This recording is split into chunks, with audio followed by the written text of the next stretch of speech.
So content marketing, very, very broad term. A lot of things fall under content. So the idea of this talk is to really kind of like throw you in the deep end of what content marketing is, how it works, where it's going to fit with your business, and how to actually like build a strategy and create a content for each piece of your funnel, essentially. A lot of it is pretty full on. There's probably going to be a lot of topics you might not have come across before. I hope. The idea is that, I mean, this is like a 2-hour block. I've done courses which are covering most of this, which take a couple of weeks. So note down the things that you're interested in and go and do more research. I'm going to drop you a whole bunch of links and things that will guide you to specific documents and guides and resources along the way.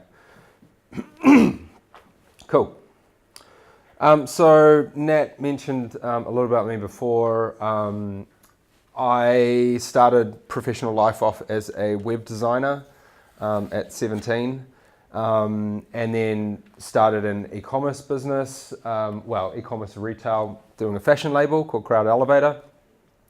That went pretty well, learned a lot, started doing a bit more marketing, digital marketing, then didn't get through the global financial crisis with that, started doing web design and marketing, app design, ended up in Singapore for a 3-month business incubator where we came up with the idea of creating TradeGecko from the issues that I had with running Crowded Elevator, the clothing label. So we created this inventory order management system in Singapore called TradeGecko. We got $1 million worth of funding up there, and we started building out that software. I was up there for 2 years doing that on the marketing, customer support, customer sales side of things in the early days. Moved back to Auckland for personal reasons more than anything. And then I started a company called Bronami, which was with a friend from Singapore, a video editing service for GoPro users. So you could log in online, upload your footage, and 24 hours later you'd have a video back. So super simple. And we did a lot of content around that, catching people looking for GoPro help and editing help and stuff like that. And then the Auckland Coffee Festival. So I, with a couple of friends, created the Auckland Coffee Festival, and there's a lot of really cool content around that, a lot of visual content that we did with the Auckland Coffee Festival. Got a lot of reaction. So what is content marketing? It's part of what we call inbound marketing, and it focuses on creating quality content that pulls people towards your company or product. So it includes articles, landing pages, social messages and images, photos, videos, Snapchats, product pages, ebooks, white papers, infographics, checklists. There's all sorts of things. Anything that could be basically a consumed piece of content falls under content marketing, obviously. And so around content marketing, we've really got these kind of key aspects around SEO, link building, social engagement. I would call that kind of like we'll go through everything soon. So I really love this quote. I think it really boils down my ethos when it comes to value, I guess, when it comes to philosophy, you could say, when it comes to marketing. Stop interrupting what people are interested in and become what they are interested in. So ads, for example. Every time you open the New Zealand Herald, you get a fucking Mitre 10 ad in your face, and you have to tell it to go away. I won't go to Mitre 10 ever again because of that. It is so annoying. It's interruption marketing, and it's short-lived. You pay money to get your ad out in front of someone and in the hope that they click it. The click rates on those is 0.01%. It's ridiculous, and I would argue a lot of the types of banner advertising that are going on and interrupting what people are doing, you're actually causing more harm than what you're actually getting. So I see content like, we went over this last time, a little bit like building a bridge, right? Like you're over here with your product and the grass is green and you're trying to convince people to come over to your side, but there's this big gully in between and all your customers or potential customers are over there. So what you're trying to do is convince them or create this structure so that they can actually come across to your side and feel safe as they walk across. And every step is essentially a piece of content or something that's going to encourage them to come across. Ideally, people just run and jump. And some people do. They just see your brand, they understand exactly what it is, they go, yes, this is amazing, and jump. But we don't plan for that. We're going to run on the lowest common denominator and try to get the biggest piece of the pie we can. So we're going to put a lot of pieces of content and things in place to help everyone come across and understand what your message is about, that you're trustworthy, that you know what you're talking about, that it's safe for them, look how many other people are using it, all this kind of stuff to get them through. There's some really interesting facts coming out. Content marketing in general is absolutely massive right now. Per dollar spend, content generates approximately 3 times as many leads as traditional marketing. Almost 80% of CMOs see custom content as the future of marketing. Costs 62% less than traditional marketing. Now I assume what this is talking about is when you're paying for like banner advertising or over the line type stuff, you're paying an upfront cost that is short-lived. With content, you're paying an upfront cost, but you're creating evergreen content that is going to continually bring people through. And together it snowballs and gets bigger and bigger, and you get more organic traffic, and you just drive more and more and more from search and all the rest of it. So in the long run, it's a lot better. 70% of people would rather learn about a company through articles than advertising. There are over 2 million blog posts created every single day. That's massive. The content marketing industry at the moment is worth about $300 billion. So that's including content creation, distribution, promotion, all of these things. And we're talking social as well. Social falls under these categories. And I quite like this. So just to get you an idea, most blogs are doing at least 2 or at least one article a week, at least.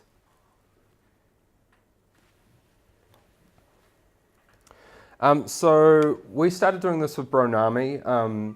When you start a website, your domain authority is going to be 0, and we'll talk about domain authority soon.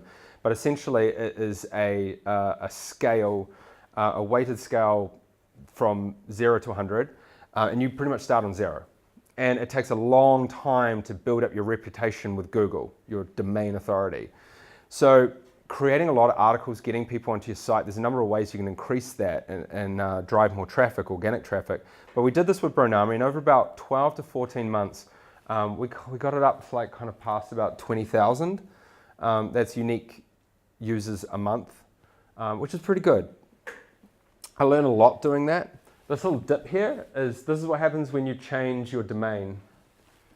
When you change your name of your company and you have to get a new domain, and Google goes, what? And then you freak out for a while, and then it bounces back. So Contento, obviously we haven't been going that long.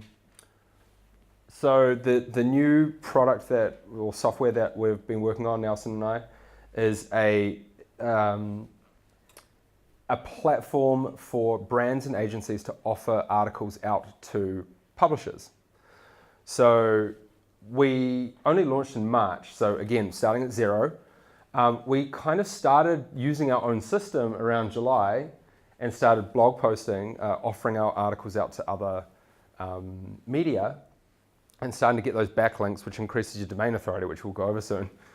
And you can see that organic traffic is starting to go up, which is great. A little dip at the end, but that will curve back up. So we're going to go over domain authority and what we're talking about there soon. So I've broken it into 3 sort of parts. There's a lot to cover.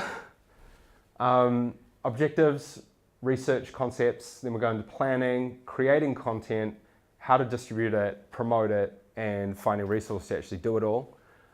Content goes hand in hand with SEO. If you're trying to drive traffic to your website, you absolutely must know this stuff. It's not good enough just to create content. You need to optimize that content so it actually works for Google. So we need to understand keywords, domain authority, metadata, what engagement means to your website and to Google, page structure and page speed. Content methodology, so kind of looking at where content is going to fit and what types of content are going to fit throughout your funnel. So funnel overview, we're going to talk about tripwires, lead magnets, and then content campaign, and I might even get you to create a draft campaign at the end of it. So let's jump into it. At the center of all your content has to be your brand narrative. It's your brand story. It's what we were talking about last week, about your values, about your core message. What makes you you? What makes you different? What do you stand for? So you might have heard the phrase, content is king. Kind of false. It's value-adding content is king. If it doesn't add any value, then there's no point in it. You're going to lose the reader. You're going to lose the viewer. It's always about adding value to them. It's about becoming a trusted thought leader in your industry. It's about original, high-quality content. The thing with content is the more energy and effort you put in, the bigger the return will be on it. Be true to your story and align with your values. So, objectives. What you should be doing is thinking about how content can support particular products or services. Define reasonable objectives based on your resource. So if that means 1 piece of content a month, fine. At least that's a start. I like to kind of reverse engineer it or things like this and go, okay, well, what's the best case scenario and how can we possibly get there? And then, so it's making a commitment. It's a long-term play. Content doesn't boost your traffic overnight. In fact, it's going to take about at least 3 months before you really notice a difference. It's just that's how long it takes for Google to kind of wind up, understand what you're doing, see that you're doing this on a regular basis, take you seriously. Research. So we need to do some keyword analysis, find out, you might have a topic that you're thinking of writing about, but what are the exact words that you think people are actually going to be looking at? Is it, you can have 5 different variations, but only one of them is the most popular. You want to go for the most popular, depending if the competition is low on it. We'll go into that soon as well. Competitive blog stalking.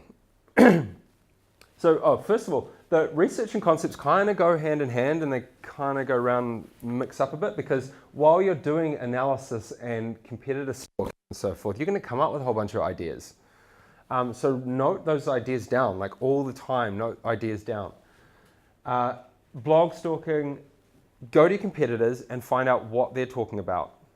You go down the bottom and see if people are commenting on things. Go to their Facebook. If they posted it on Facebook, see what people are saying. You'll start seeing trends and themes that might resonate the same with your audience. Marketplace reviews. I think we might have mentioned this last week, but a really great way of finding out insights from your market is going on to like Amazon, like the store reviews, having people write reviews of products and things all the time. They tell you what they want, what they don't want, what they like, what they don't like, etc. So it's a really great way of getting insights into your industry as well, even if it's books around your industry. So go onto Amazon, look up the marketplace and look at the reviews. That could be the App Store, that could be Yelp if you're a bar owner, that could be, what's that horrible TripAdvisor? I stay way away from TripAdvisor. Anything that has a TripAdvisor sticker on the window, I'm like, nah.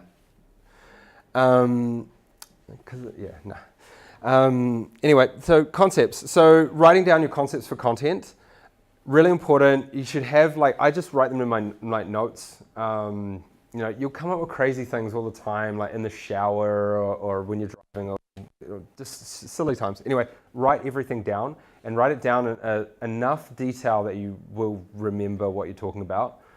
So headline and then a few key points. And research into those concepts as well. So go back in and go, okay, do some Google searching around those concepts and start reading other articles or technical articles and kind of work out what points you want to pull across into your articles as well. Content planning. This is what I call a content cluster. The idea here is you have a topic in the middle and then you write all these kind of headlines for blogs that you could have right around the outside, and do a full circle, or if you want, do a list. So you want to create a content cluster. There's a number of reasons, particularly good for SEO. So what you're trying to do is create a cluster of topics or a cluster of articles around a particular topic so that Google knows that you know what you're talking about in this particular realm. And also when people are coming in and looking at this article, you're going to have internal links talking about this one and this one and this one, so that they start clicking through because they're interested in this topic, which is really good to keep people on your site, which is going to keep the bounce rate down, which is great for Google. Your engagement's going up and you're going to get higher domain authority and go like that. Does that make sense? So, content creation. So this is we're talking about just a general blog article here. You should always have a topic, a point, and a slant. So topic, obviously the subject. The point is an idea or concept, and the slant is your point of difference on it. Why are they reading your blog article over someone else's? It has to be because you have something to bring to the table that no one else does. So is it an opinion? Is it research? Is it something that you offer that is going to make this different? So for example, this is an article that we wrote called "Do You Actually Need a PR Agent?" The topic is PR in 2018. So modern PR, that's our topic. The point is there's no such thing as free placement anymore. So we talk about the fact that media blogs especially aren't making any money on banner advertising, and they're looking at, they just don't do free placement anymore. They don't talk about things for free. So when we did that from a lot of research, we found all this information. So then the slant is that we have all this information, we have these insights, and our slant is that PR agents have to change, and that brands can now get media placement with Contento. It was a bit of a controversial one, but I had PR agents call me politely and say, "Yep, we totally agree with that, and would love to have a look more at the product." And I had the head of the New Zealand PR Institute call me as well, which was an interesting conversation. She also agreed with me, although wanted to change a few things in it. But we ended up having about a 25-minute conversation about what PR is now and how it's changing and how technology is changing media placement, especially within PR. So there's many different structures depending on the type of content you're creating, the type of article. So I'll drop you a link to, where is it? Yeah, I'll drop you a link to an article which basically has like 12 different styles of writing and like how to structure them. This is basically, you're looking at like a really strong headline, a lead, a body, and a close. So your lead is like, this is what you're going to learn. It has to be really catchy. It has to talk about like, it's got to be exciting. It's got to like capture the user, like this is why you should read more. The body, basic way of doing it is problem, solution, example, and then a close. And a close needs to be like strong. It needs to really emphasize what you've been talking about and have a call to action. You're trying to be trustworthy with your articles. So no hype. Don't stretch the truth. Don't be clickbaity. You know, all those like, you'll never guess what happens next. Like, just avoid all that crap. Yeah, skimmable content's a big one as well. So you can do really long form content like Stop Press. What's the other one? Is it Stop Press? Yeah, Stop Press do like really big articles and they're just like all just right down the page. Like basically no subheadings or anything. They're very opinionated pieces, very in depth, and they kind of like keep you reading a lot. But for blog articles, for people trying to find like help on particular topics and things like this, skimmable articles work best. So breaking your article into sections very clearly and having subheaders, very important. You can also, from my research, going through like Neil Patel and some of the content gurus, is that short sentences, short words, syllables, make it very friendly and easy to read. You're not trying to win awards with your writing for blog articles. You're trying to get easy consumable content across the user. Unique images and video. Google wants unique images and videos. Don't just copy images from anywhere else. It's not ideal. Obviously not like difficult if you're trying to get like, you know, girl holding a coffee cup blown in the wind in New York. You're not going to shoot that yourself. But within the article, you could put screenshots, you could put your own artwork, things like that in the article. That's great. That's what Google kind of wants to see. And yeah, and we've been over closing summary. So headlines. Headlines are incredibly important. Some people say you should spend as much time going and creating a headline as you spend the entire article. Headlines make or break your article, really. It's a click-through. So when you're looking at, when someone looks up Google and your article comes up, it's the first thing they're going to see. And it has to be eye-catching. It has to be something that is compelling that they're going to click on. So there's many different ways of obviously structuring those headlines, and I'm going to drop you I'm going to give you this one. Natalie, am I just throwing it in here? Here's a couple of it's just the one. I've got oh no. Oh, there we go. Okay, here's a couple of posts.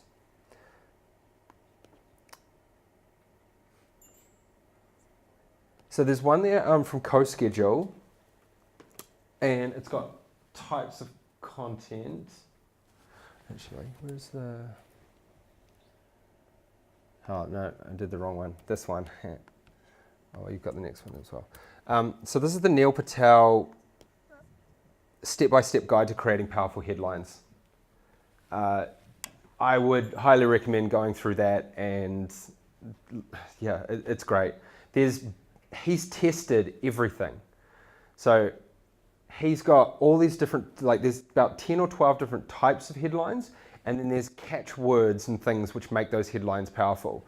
Like 5 top ways to da-da-da is actually better than 5 ways to da-da-da. People love numbers. So, for example, this one here, now I put share buttons are out, dark social is in. What actually got the attention, and I should have changed the article header, the whole heading, to 84% of content sharing is now done via dark social. That got a lot of attention because what is dark social? And how come I don't know about it since 84% of people are doing it? So that was great, and I probably should have just changed the article heading to that, which is actually one of the templates that Neil has. 15 content types you should be using in your marketing. So again, a pretty good one. People love numbers. People love looking at list style articles as well. So if looking at this 15 content types, or I can imagine that this is going to be a list style article with 15 headers, and it's going to tell me exactly what different types of content there is and how to use it. So once you've got content or you've got an article, like what are you going to do with it? You really got to be thinking about this before you start planning.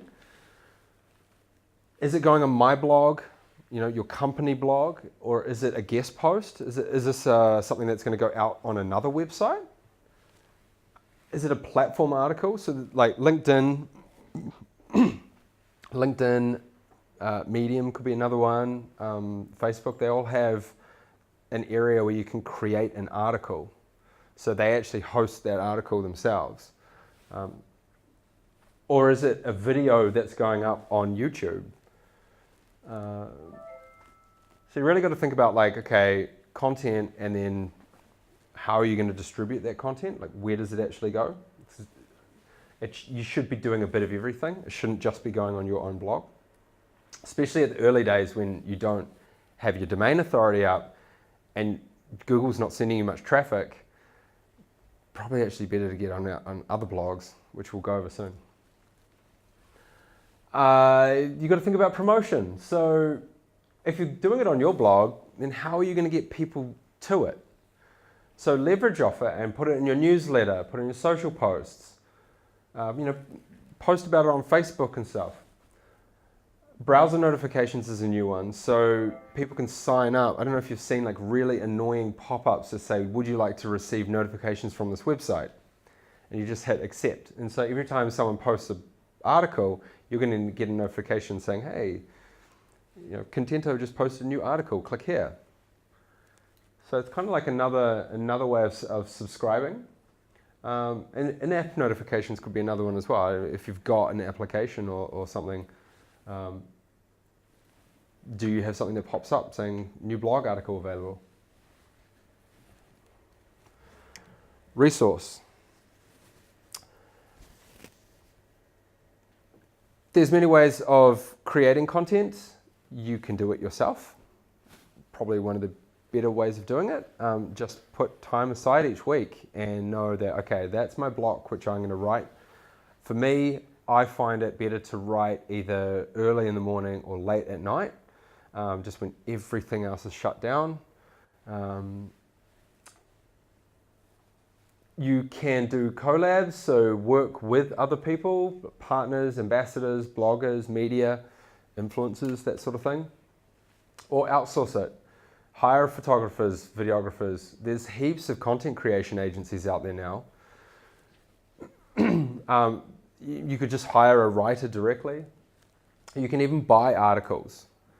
So this is actually kind of like a nice, quick way of speeding up the process. Is you can go to things like content or Constant Content, and they have basically a marketplace of articles. So you can go on there and you might be able to find an article in between like $10 and $50, $10 and $150. Search the keywords, find articles that you're wanting to write about. You could buy the article, have that as a draft. I would never recommend just taking that and throwing it on your blog, but go through and rework it so it's your voice, it's your information, put your slant on it. But it's a nice place to perhaps speed up the process. Cat on a burrito. So we're going to have a 10-minute break. What I thought we'd do is if you can write down your objectives, what you think your commitment could be, your content cluster, so think of like a topic and then a bunch of ideas for blogs.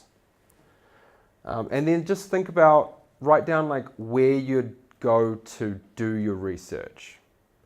So what competitors' blogs are you going to look up? Are you going to do keyword research? What kind of keywords are you going to look up around? That sort of thing.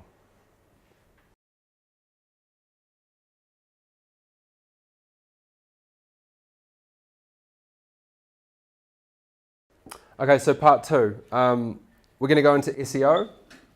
SEO for some reason seems like this mystical thing that only so really smart people can do, and it's you have to hire an SEO expert and then they wave a magic wand and all your dreams come true or something. It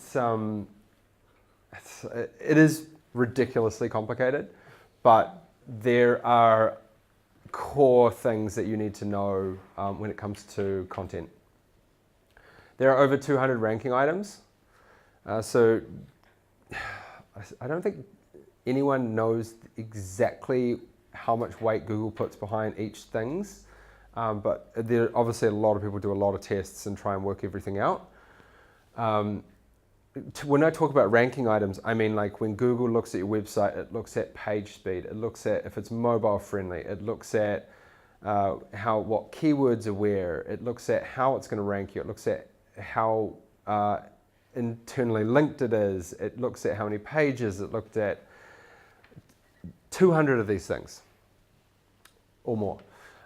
So we're going to look at keywords, domain authority, metadata, engagement, page structure, and site speed.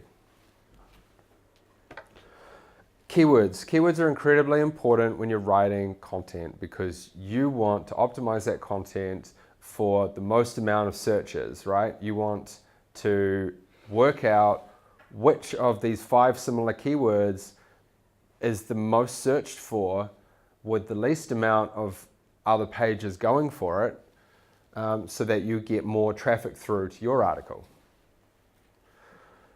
So we do that with some search tools, and I'm going to show you how to do this soon. You need to know what keywords you're going after for each article.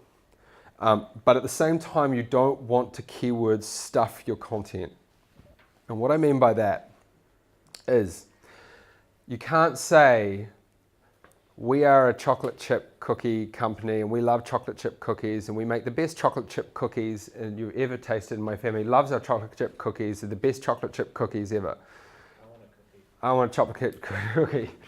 You can't stuff the keyword in there as many times as possible.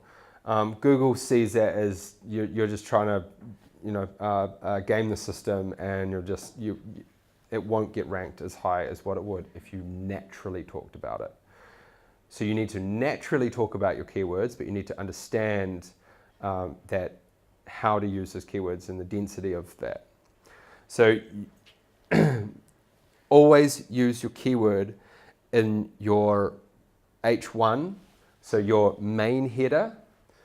Now, when you're talking about like creating, if you're using WordPress or a content management system like that, the site theme, the HTML should have an H1, and you have one H1 on each page. That's your main header. So Google knows, oh, there's that tag, it's an H1, that's the main heading of this page.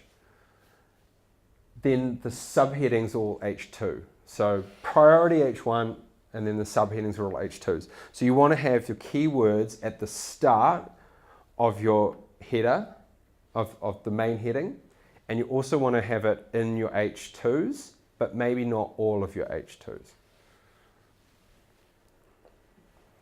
Does that make sense? Yeah?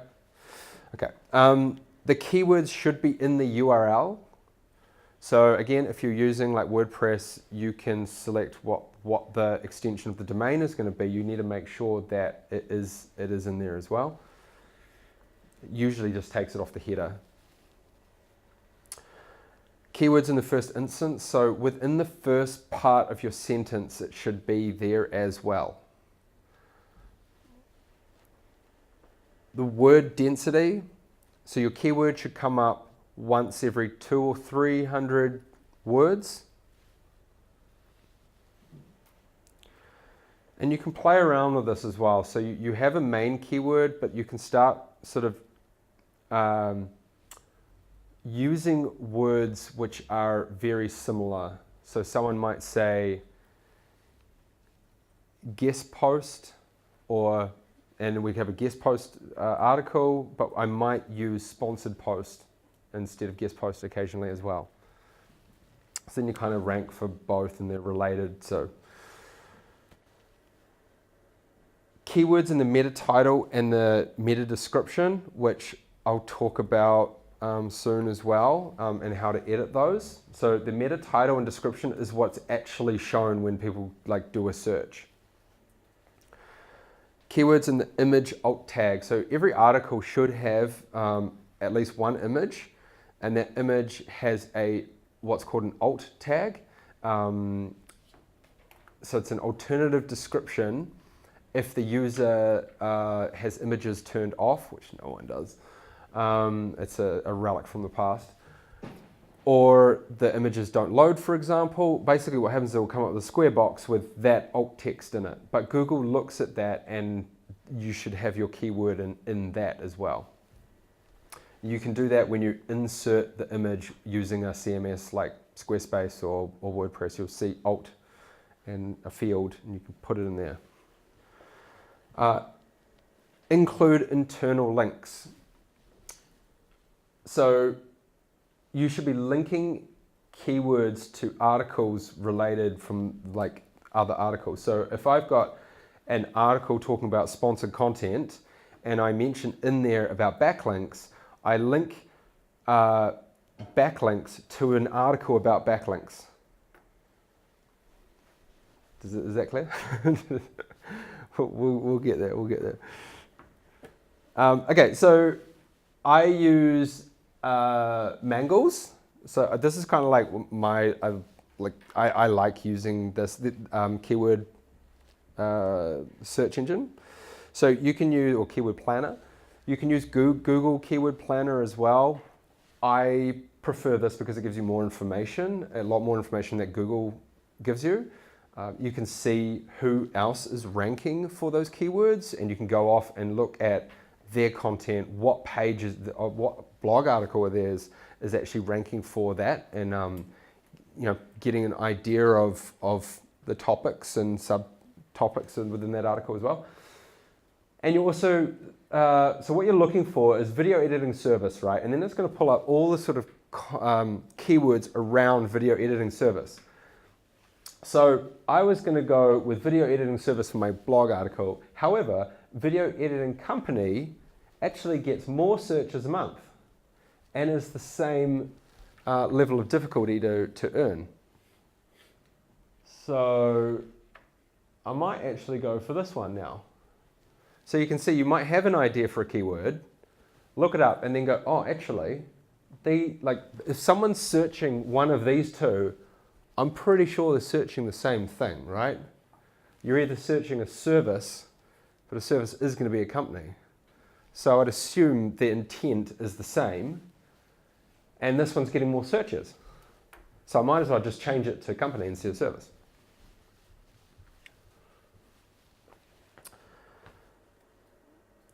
Domain authority. Domain authority is kind of the be-all and end-all. It's a number, a score developed by a company called Moz that predicts how well your website ranks on search engine pages. So again, it's 1 to 100. I don't know if anyone's 100, like TechCrunch is like 98. And it gets progressively harder as you scale up. The biggest thing to increase your domain authority is other authoritative websites linking back to you. So you want high ranking websites, other websites with high domain authority, like New Zealand Herald, for example, or something like that, linking to your website. Ideally in the same industry.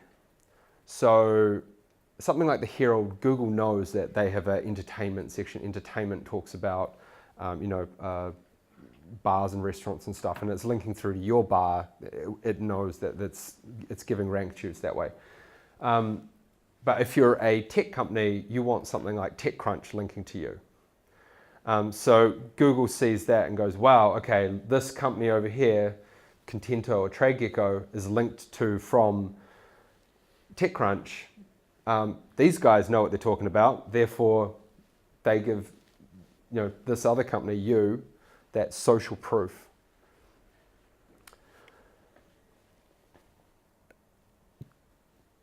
It's a bit of a, does that all make sense? Yeah? Yeah? Okay. Can I jump in and add something there? Yeah, totally. So anytime you're mentioned with anything, push and really, really make sure that that other website or company links back to your site, because I didn't do this for probably the first 1.5, maybe 2 years with Mum's Garage, and really missed out big time on some backlinks. So just make sure that that's like the golden rule. Yeah, so what I thought would be fun is if we all go and find out what our domain authorities are. So I'm going to drop you in here. This is the tool I use just to quickly find out what the domain authority is. Now, domain authority takes time to build up. It really does. It takes a long time. Even like Bronami, and we didn't have a strong backlink. Probably something we didn't do well. It was backlinks. It was very hard to generate. But we did do a lot of content, and that content alone got us up to like 24 or 5 or something. I can't remember where it is now. But it just takes time and effort and content to bring it up. But the fastest way to do it is getting good, authoritative backlinks to your website, and you do that through guest posting. This is the reason why we created Contento, because when I was doing Bronami and working for other companies, it is so difficult to generate backlinks. Like, how do you try and convince another website? First of all, who do you contact? And then trying to convince them to talk about you. It's really, really difficult. So I thought there must be a better way of doing it. We created Contento. So now we've got basically a marketplace. We've got over 400 different blogs from around the world and all different domain authorities that are willing to take articles from you.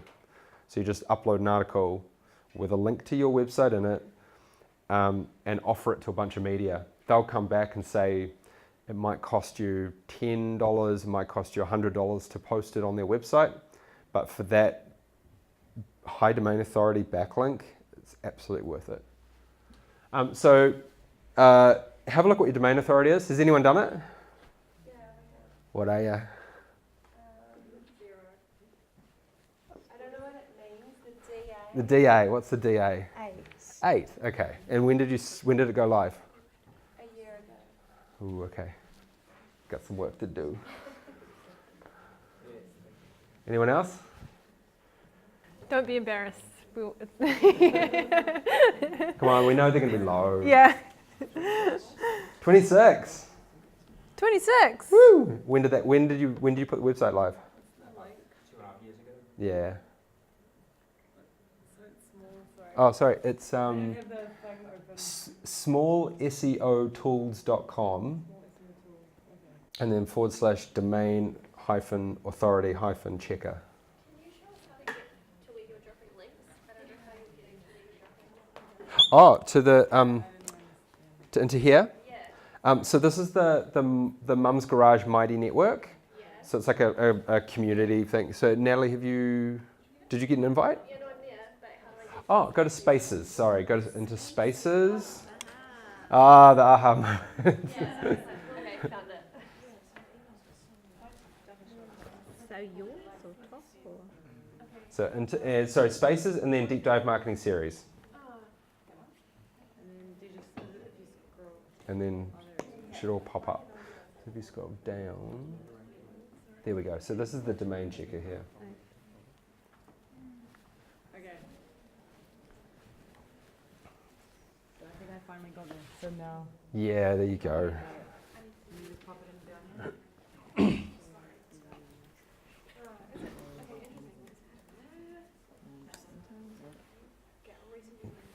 That one. So many ads. I know, so many ads. It's annoying. I managed to turn all them off. I used to have one of those, but I stopped getting certain things, notifications. Nada. Remove the www maybe. Try that. Okay. Anyway, so that's how you check your domain authority. So that's going to give you a benchmark. That's where you are today. What do you want to be in 3 months' time? You could probably add at least 15 points on that, depending on where you are. If it's low, you could 10 to 15 points in the next 3 or 4 months. What's a good score? 100. If your website's been live for 2 years, what's a good score? If you were, I would say 2 years average, like marketing website, like what he was saying about 20, 25, 30. If you're really good and you get lots of really great backlinks, then you could be like 40, 50, 60. And Contento, what is Oh, we're only on like 18 at the moment, but we only started in like March. Okay. It's getting there. There's actually 1 week we went up 2 points. Yeah, pretty excited. So yeah, domain authority is like, if you want organic traffic going to your site, domain authority is where it's at. Just keep a track of that. So page metadata. Do we know about page metadata? I know we briefly covered it before. Do some people know about it? You probably know about it. So the metadata is basically tags which you can edit, so Google displays that in the search results. What it will do if you don't edit those, it will just take what it sees as the heading of the page, and it will just start writing out the first part of your article. But what you really want is to edit that to really optimize the search, people searching for that. So technically, and we won't, I'm just brushing over this lightly because it's going to explode some people. You have this is the meta tags. You don't need, I'm just getting an understanding of how it works.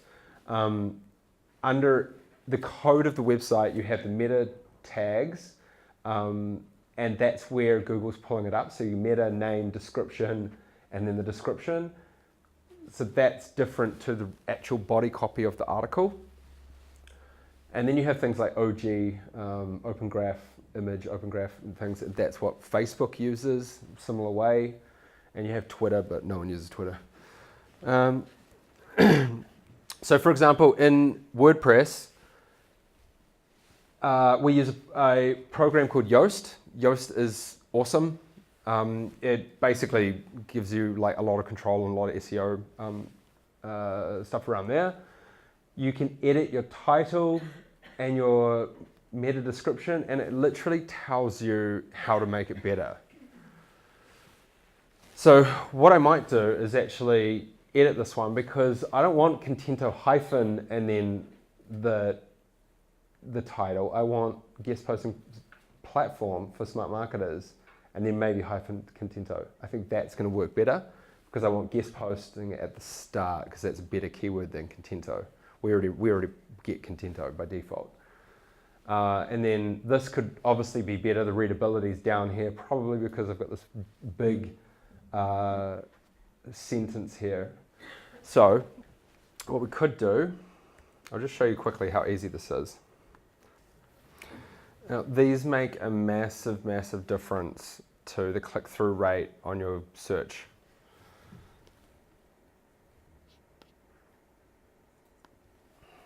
Who here uses WordPress? A few WordPress users? Squarespace? Okay, I don't know Squarespace. I just use WordPress. That's what I know. Okay, so I'm going to go into the homepage here, which is what this is. Yoast, really awesome plugin. So I just go down the bottom of my content, and here's this like Yoast SEO box. It shows me a snippet of what it's going to look like, and I can just click on that, and I can actually edit what it's going to come up to, what it's going to look like in the search results by just going like this.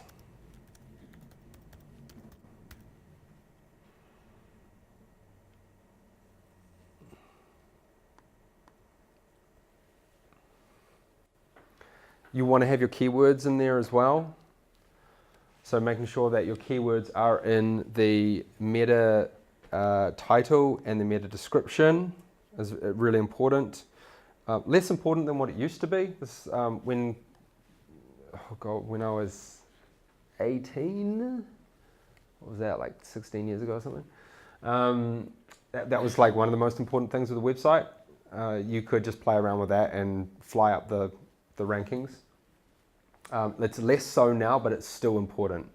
So you still need to have your keywords in the title and the description.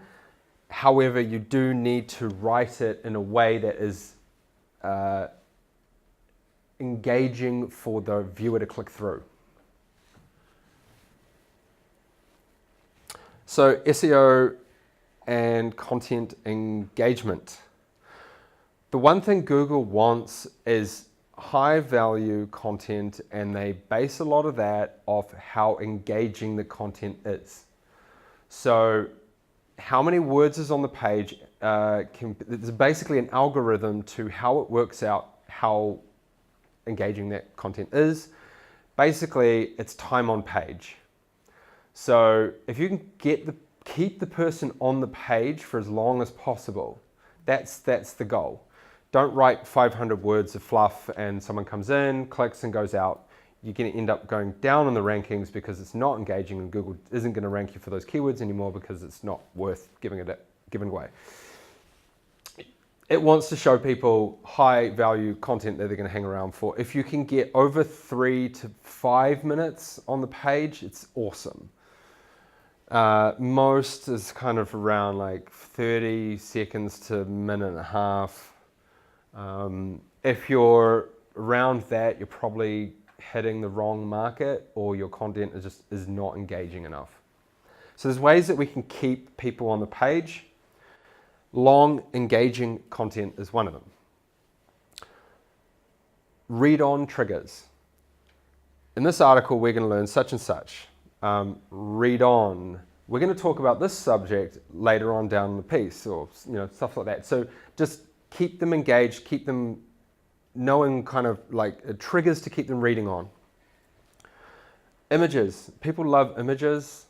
It will slow them down. They'll look at images, especially if you've got like a slideshow, things like this. Keep them engaged, keep them on the page. Video. Video is a great one. Some of our pages are getting up to like 7 minutes because it's a story. They start here in an introduction with what Contento is. They roll down the benefits and so forth, and they end up at a demo. And the demo video is captivating, and it keeps them on the page. And our demos are like 4 or 5 minutes long. Is this like a single page, or is this any page within your website? Any page within your website. I mean, some of them obviously more so than others. Your contact us page is probably not going to get the engagement like your landing pages.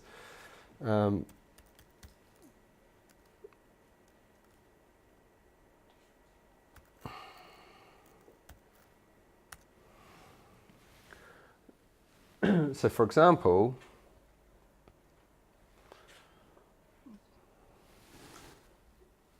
so people come, they land on this page, they get sort of this intro, they go through and say, okay, well, this is what it's about. This is what it can do for me. Okay, this sounds interesting. If they get here, they're kind of interested. I don't know why it goes small if I'm logged in. I don't. Anyway, there's a video. They click the video and they'll sit there and watch the whole video, which is great. So it's a bit about like, I mean, I wouldn't call it a fantastic video. It's basically just me doing a screencast. But people sit there and they watch it and they want to know, if they're down this far, then they're captivated in some way. We also have this, which is I guess you can call it a plugin or app where we embed into the page. So people can actually play around with this. So you can actually sort of search for different websites within the different countries and stuff. So that's quite interesting. Yeah, and just adding more content in.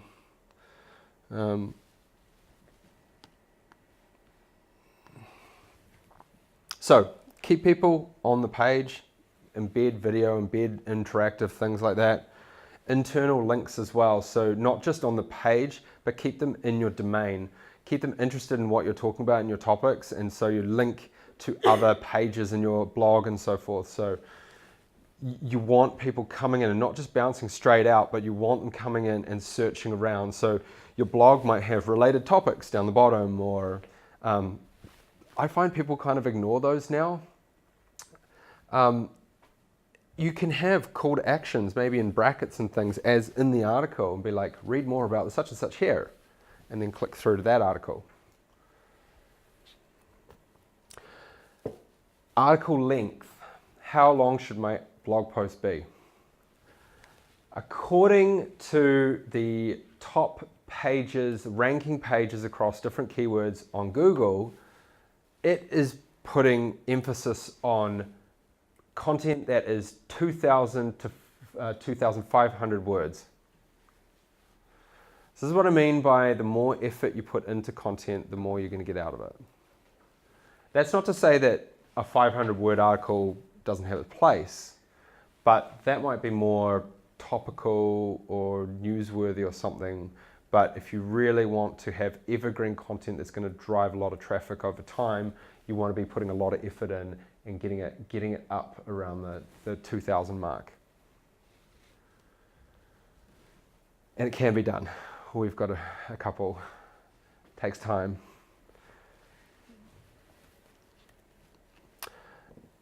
Content structure.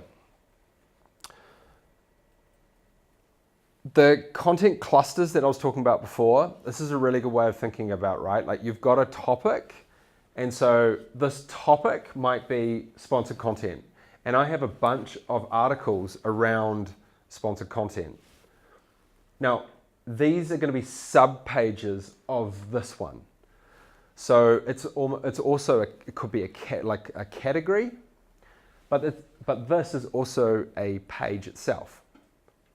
So you create a page and it's a parent of these articles. So when Google looks at it, it goes, oh, okay, Contento Marketing has a section called sponsored content, and it's got all these articles which are obviously related to sponsored content because they're under there. And it also has keywords related to it. So you're creating a cluster of content and you're making it really easy for Google to understand that it is a particular cluster. Does that make sense? Again, if it's a bit overwhelming, you do a little bit more research, and once you get into your blogging and your CMS, you'll understand how to set a page or under a particular parent. You just got to plan it, that's all. Oh, one thing we will go over, the URLs are really important.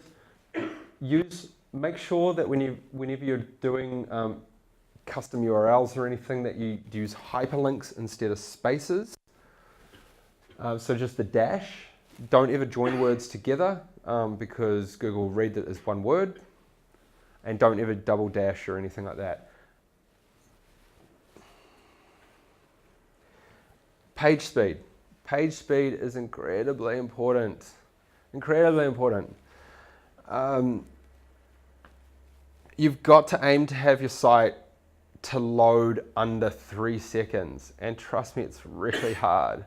Especially when you've got things like Hotjar and AdRoll and Facebook Pixels and all sorts of things in the back end trying to load as well as having a pretty site with graphics and so forth. You can do a lot to speed it up. There's things like browser caching. You create images at the correct sizes for starters. Don't just take a cell phone shot and upload it to your blog. A lot of blogs will resize and only use the resized image, but you need to make sure that you're not, putting a 2 meg file image up there that's going to load and the user's going to bounce. Like, it's something ridiculous. Like, the difference between 3 seconds and 4 seconds is like 30% click-through rate. Like, people will bounce if it's like more than 3 seconds to load. Compress your images. There's a bunch of tools that when you do upload images, they will go through and compress it even more and retain the quality. Use a CDN. A CDN is a content display network, and what that means is that your website is hosted here in this server and it's distributed as people call it. But what a content network system does is it distributes the exact same version of your website to many different servers around the world. So wherever they are, they're hitting the closest one to them, and it's much faster to load back. So when you update your master, it takes a bit more time to update everything, but it will make things a lot quicker. Your hosting provider will be able to do this for you, basically. I know mine, it's just a tick box. There's also, if they don't have it, you can also use the default ones under WP Rocket and Hummingbird as well. So these are excellent tools for, again, I know WordPress. So these are excellent tools. The whole WP MU suite of products is excellent. The WP Rocket, I've kind of got a mixture of both. I've actually removed Hummingbird just to try WP Rocket right now. But it's excellent. And it does all sorts of things like lazy loading on images. So the images won't load until the user is just about down there. Does that make sense? Minimize third-party tags. So it's really easy to get carried away with something like WordPress and have like a bazillion different plugins. It's really difficult to manage them.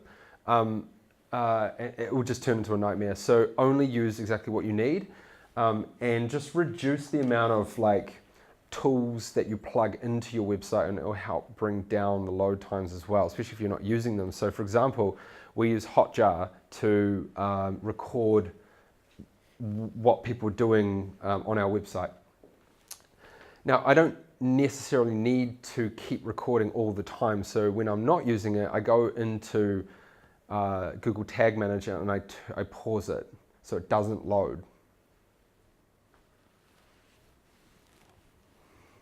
That stuff can get really technical.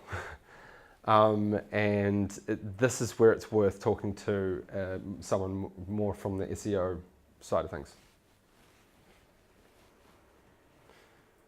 Oh. And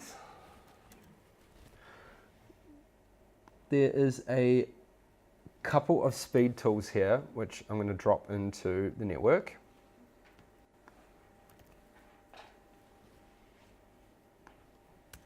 So I like to use both of them. You'll get slightly different information, and you can see how Google is seeing your site. And I find them really hard to please. But Pingdom is another one. It's very good. It gives you a lot of information, and they literally tell you what you need to do to improve your site.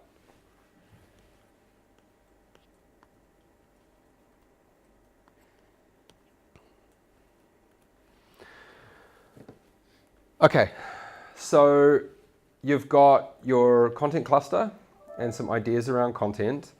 What I thought we could do now is take a quick break. Yeah, a quick break and work out, do a little bit of research, maybe go to Mangles and play around with the keyword research. What keywords you think people are looking up around your content, and then you'll see there might be one better than another or whatnot.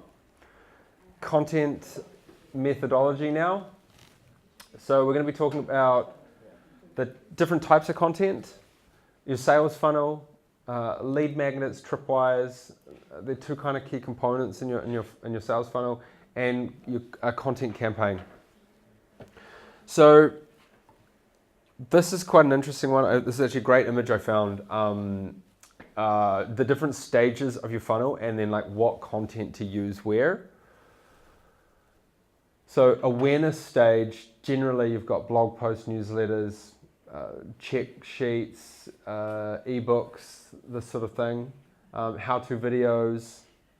It's a lot of value-adding content. You're giving your knowledge away or talking about particular topics. The evaluation stage, the second stage, once they know you now and they're almost considering you, they are, advanced ebooks, case studies. Case study is a big one at this level. They want to see this sounds like it's going to work for me, but is it? Is there other people that this works for?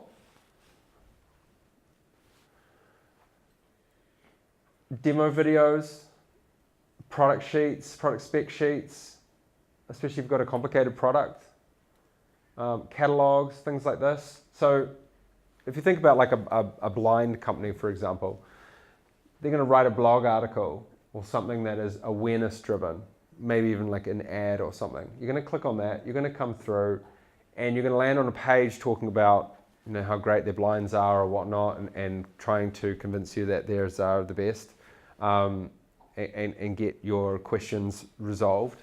And they're going to maybe download a catalog. To download that catalog, you might have to put in your user details, or they might even just track you through Facebook tracking pixel or something, and then start delivering you ads with buy now. So that's kind of different content to use at different stages of the funnel. So your calls to action within the funnel kind of look like this. Now there's no direct stage by stage funnel. People don't go 1, 2, 3, 4 and buy. People go 1, 9, 7, 2.5, 3, 9, 9, 9, buy. So again, we hope that people jump right to the end and buy, but we're gonna optimize for the lowest denominator. We're gonna create content to bring people in, and then we're gonna give them a lead magnet. And we're going to talk about lead magnets in the middle, and this is basically almost something free, and you're just trying to collect a piece of information about them. So you give them an article, and in that article there might be a pop-up saying, hey, download the free ebook, or download the free check sheet or cheat sheet or something like this. Once you've got them into there, you've got them in their details, you can start doing things like retargeting ads to them to get them back. Or an email, automated emails, things like this, and you're going to deliver them a tripwire. Now they're aware of you, and they're going to now start looking at considering you. So the tripwire is a low offer to get them in, to get some sort of money off them, so they're comfortable giving you money or using your product or service. Once they're at this stage, you can then start again, putting them into some sort of calls to action and so forth.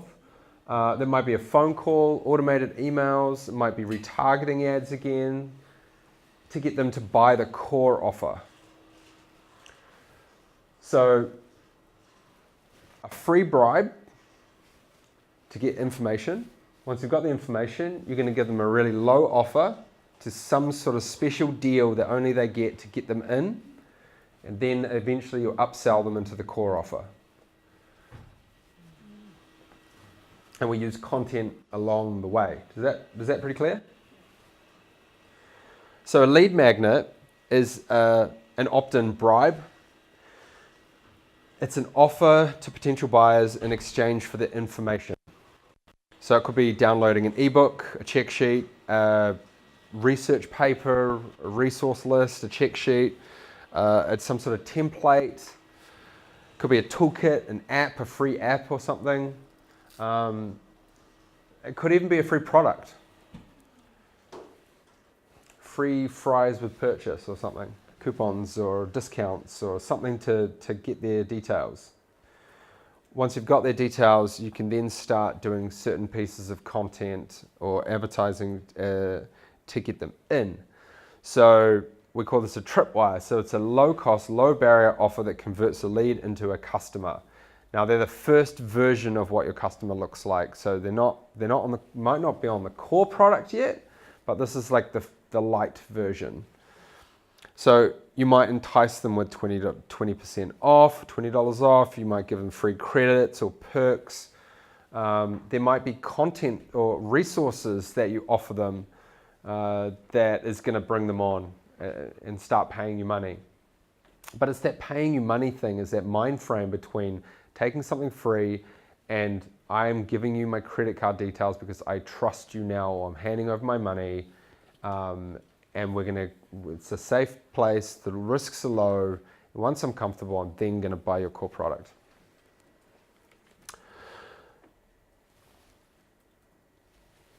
Content campaign. So this is kind of what a content campaign might look like. We have, first of all, you're going to create a blog article. Now, that article is around a particular topic. We're going to promote it on Facebook, we're going to promote it on LinkedIn. We might also create a similar article as a guest article and put it through Contento, of course.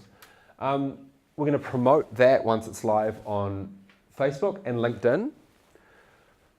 So we're hoping that this one's going to bring us traffic directly to our website, especially over time. This one's going to bring us referral traffic, and it's going to increase our domain authority on our website so that eventually this actually gets a lot more traffic as well. When people read this article, there's going to be some sort of lead magnet which is on the side or a pop-up or something in the content that says download the cheat sheet, download the findings, something that's going to get them to give you some piece of information about them, their contact details. Once you've got their contact details, you could throw them into automated email sequence. So it might be, hey, thanks for downloading this, blah, blah, blah. If you're interested, why don't you buy the version light of our product? We could also call them. This is something I think a lot of people don't do anymore, and it's amazing how well it converts. People forget to call other people, and emails get missed. Emails have absolutely like almost zero emotion. I find if I get a lead back from someone, if I email them and say, hey, are you the right person to talk to about such and such? And they get an email back saying, yeah, I'm the right person. Okay, cool. I call them. And then within 5-10 minutes, I swear I could close that sale and have them. I've had people sign up to Contento while I'm on the phone because they're so excited about it because I'm talking to them. I've had people literally emailed me, I called him, and then he goes, hang on a minute. And he's like, Julie, it's Carl. He's so surprised that I called him. And they were like, we were just so impressed. I'm like, I just called you. Like, it's not hard, but people forget that there's a phone nowadays too. So we're going to do that, and then so the lead magnet is trying to get them to some sort of other action, and that might be to come to an event, come into store, do something on your website, that sort of thing. You might just go straight to from the email sequence to try to get them into the tripwire as well. So this isn't the one way of doing it. You might muddle this all sorts of different ways. Just totally depends on what you're trying to achieve, who your market is, and all the rest of it. So in this case, we're creating a case study, delivering them a case study, and saying, well, why don't you also try it for this low offer? Does all that make sense? Yeah? I've just got a question on the lead magnet. Yes. Conventional wisdom is that you shouldn't ask for any more than a first name and an email address. Yeah, absolutely. Do you need any more? Are you actually going around the houses to find their phone number, or how are you? No, you don't necessarily need, yes, if I get their email address, it's usually their domain. I go to their domain, I go to their contact information, and I call them. Right. You really don't need much more than an email. And You're a stalker.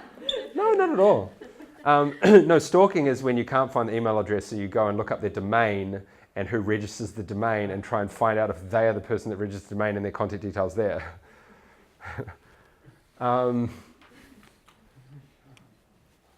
Yeah. So what we're going to do is I want you to come up with what a draft campaign might look like. Okay? So is it a blog article with social posts that you're going to promote it, trying to pull people in? What is the lead magnet that you're going to offer? What could you do? Just hypothetically. What happens after that? When they download that ebook and you get that person's contact information, what are you going to do? Are you going to call them? Are you going to email them? And then once you've emailed them or called them, like what are you trying to do? Are you trying to give them the offer then and there? Or are you going to say, hey, why don't you take a catalog and then call them back a week later with the offer with the tripwire? How is it going to work for you? I was going to say maybe you get them to tell you exactly what they want. Yeah, absolutely. Yeah. Yep. People love talking about themselves and what they want. But at the end of the day, you've got to have an idea of what you're going to deliver to them after that.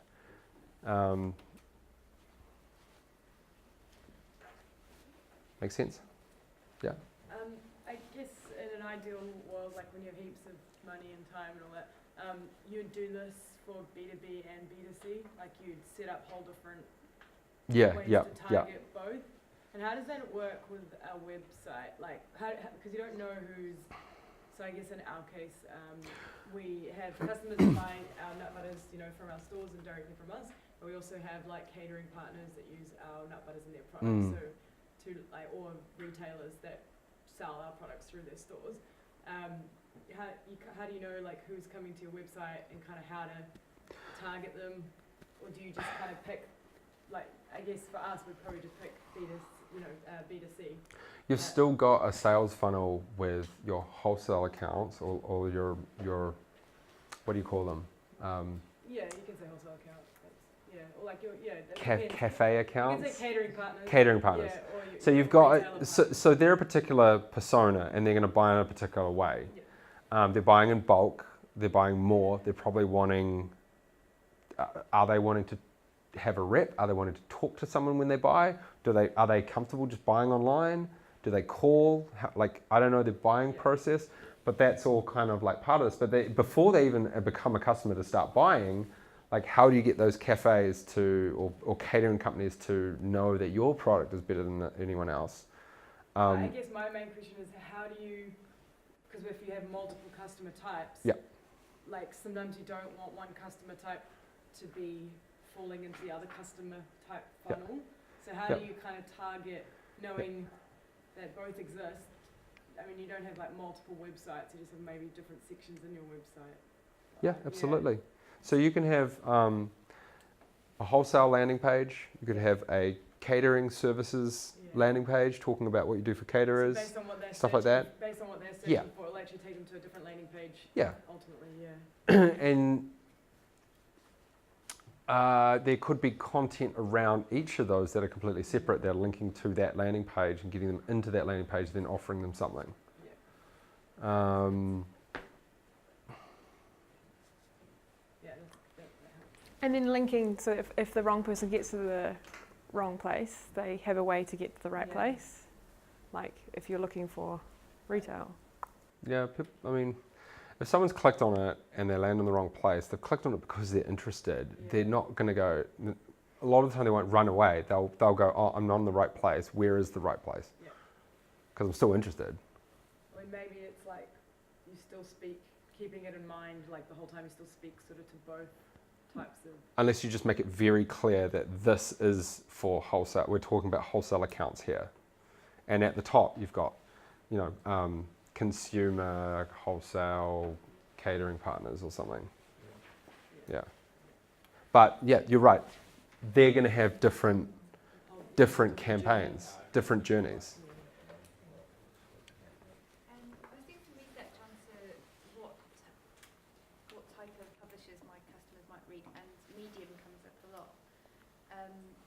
I read somewhere that Medium has to be completely unique content to be on it. Do you know much about how to get it on Medium? It doesn't have to be. Basically, what is, when it comes to Medium, I recommend posting on your website or a guest website and then putting on Medium like a week or so after. What Google's going to do is it's going to look for the original version and it's going to say, okay, this is the original version of that content. If there is a duplicate, which there shouldn't be, but in the case of Medium there is, it will de-rank the Medium version in search because it knows that this is the original version over here.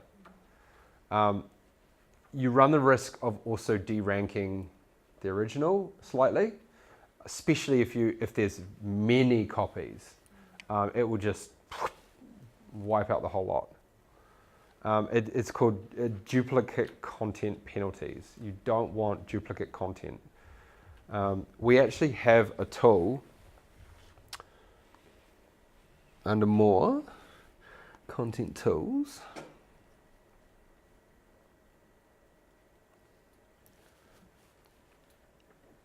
Duplicate content tool, aptly named.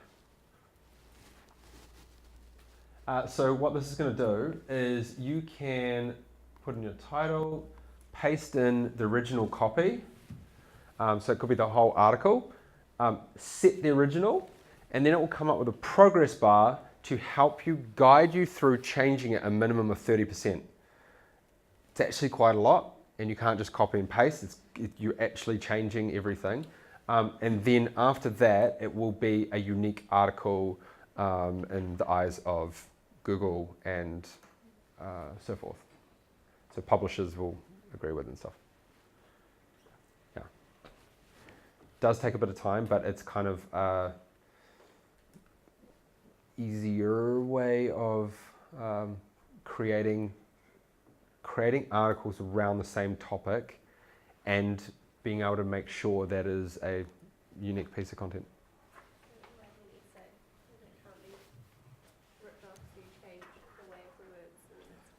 Is that how you went through college? Yeah.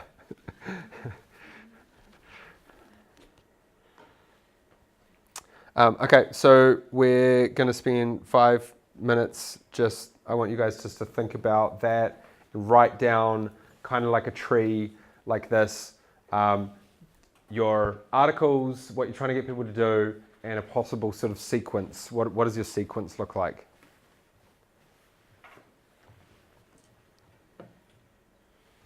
The whole point in content is creating meaningful, engaging content that people love. That's really what it's about. Don't go and write 4 keywords. Have keywords in mind when you write, but the point of everything, all the content you create, or the articles, is about creating meaningful, engaging content that people will love. And at the core of it is your brand, your story, your philosophy. Here's a bunch of tools that we use that I kind of recommend starting with at least. Alexa's pretty extreme. Some of the webs, I would definitely connect Google Analytics. There's not a lot of setup you need to do there. The default connection will basically do everything you need.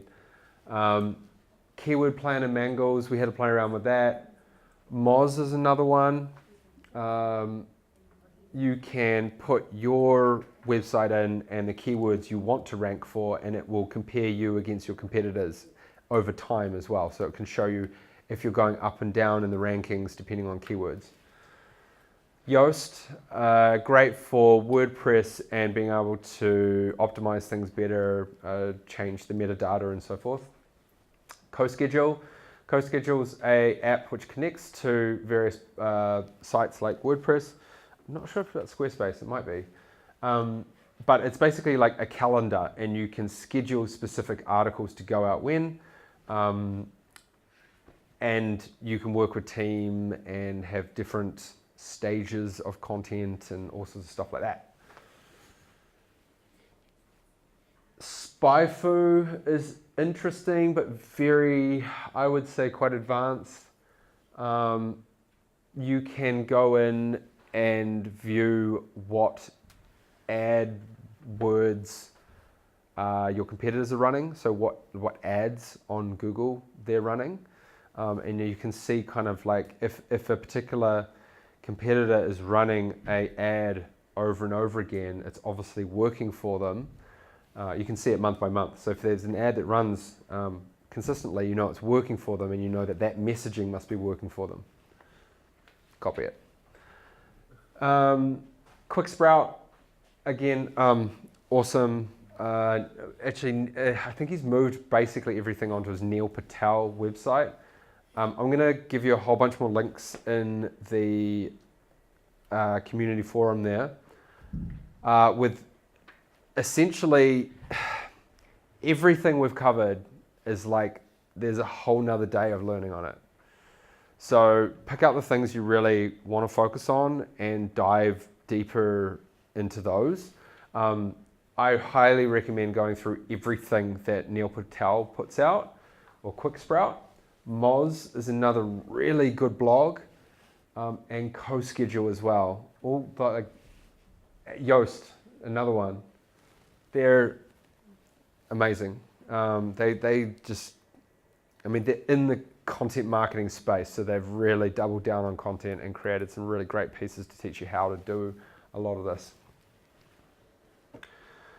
So if you want to increase your domain authority, obviously I highly suggest doing some guest posting using Contento, and basically we'll give everyone 5 free credits if you sign up within the next 24 hours or so.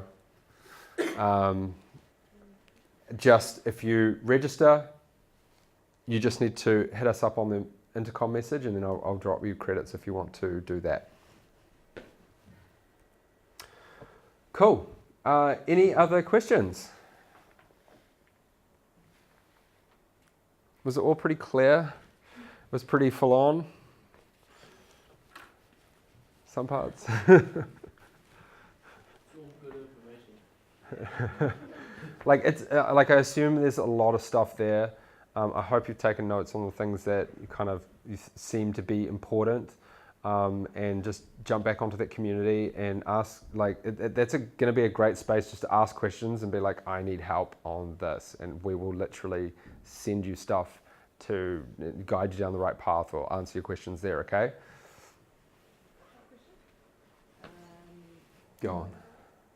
I guess, it's all like super exciting and really relevant. How do you, I guess, in your business find the time, or how do you prioritize, or how much time do you spend, say, a day or per week? Yeah, it's actually implementing all these things? Yeah, so I guess this is the age-old question between being reactive and proactive.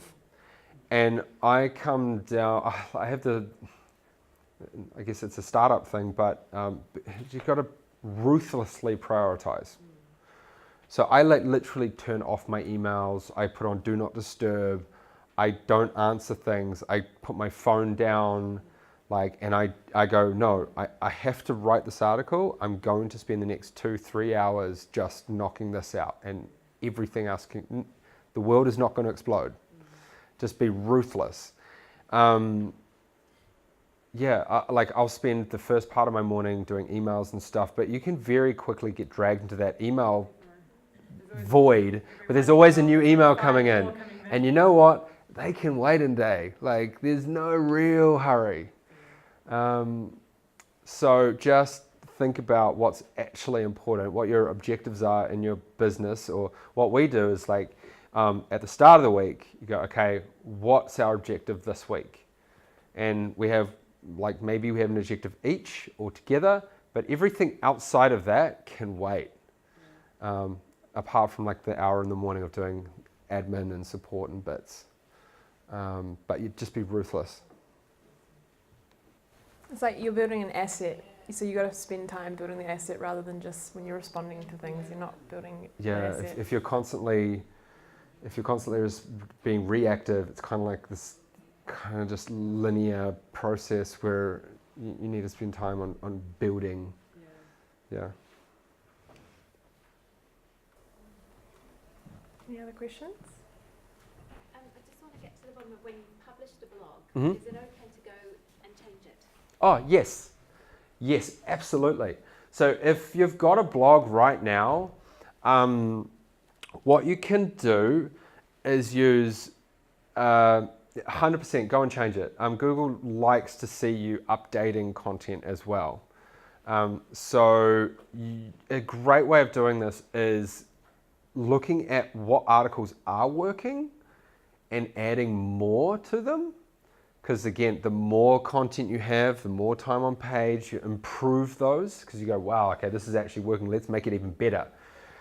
You also look at the ones that aren't working and go, well, that's rubbish, why don't we just change it completely?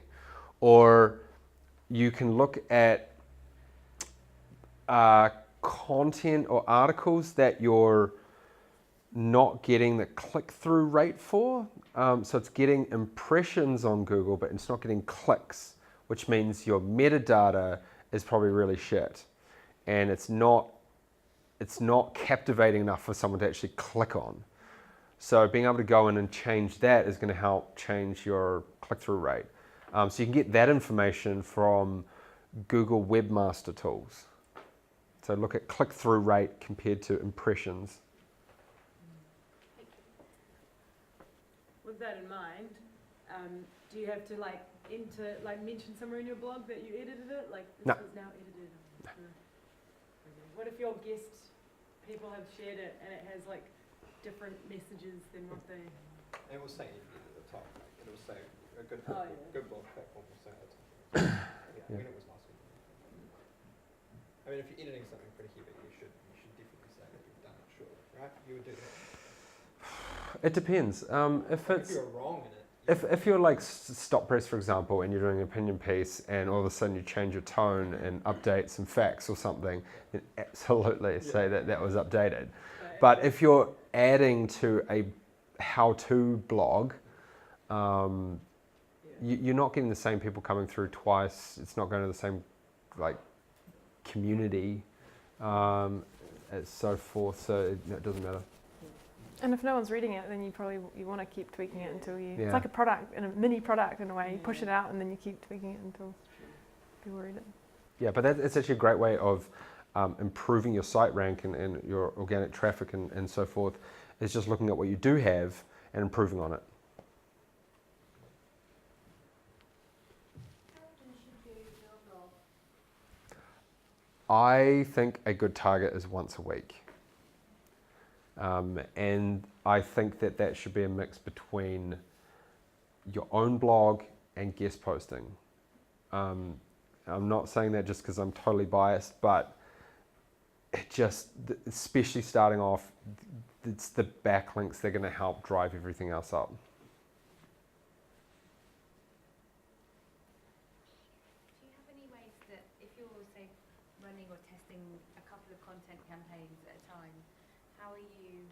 measuring success and sort of making those decisions based on the data as to which ones to use or not use? Do you have a way of kind of reporting it? Or? Google Analytics. You're going to see how many, or Search Console connected to Google Analytics, both are going to say, okay, well, how often it's coming up in search, how often it's getting clicked through, how many people are just, Google is going to tell you how many people are landing on that page, and then you can also use it to find out where they go to after that, stuff like that. So there's also attribution. If you set up goals within Google, so again, just YouTube all this stuff. It's quite easy once you get your head around it. You set up a goal, and that might be someone landing on a thank you page, for example. And then you can kind of reverse funnel it, and Google will show you, okay, that person came in here, they landed on this page, and they did this, and then they went through into the product. That sort of thing. How frequently are you checking the success of your campaigns? So when you put something out there, how frequently are you going and measuring and then adjusting? Probably once a week. You don't have to sit there hitting refresh. But I do like to total vanity metrics when I post something out, or like do an email drop, or we do something with a partner or whatnot. I'll bring up Google Analytics on the side into real time, so you can see what people are doing real time on your site, just to see like, oh, okay, people are clicking on these things. And like, we have a lot of outbound emails, so we find agencies that we think would be able to use Contento. We find their email addresses. That goes into an email sequence, so it sends out 1, 2, 3 emails over a week or a week and a half, and that's designed for them to respond. Once they respond, they go out of the sequence, and I respond to them manually. But yeah, it's interesting, like, we've put tracking links on every single link in those emails, even the signature. So I can see how many people have clicked Contento on my email signature on the specific emails. Yeah, you can get pretty very specific. Cool. Any other questions? If you think of any, you can pop them in the My Networks group.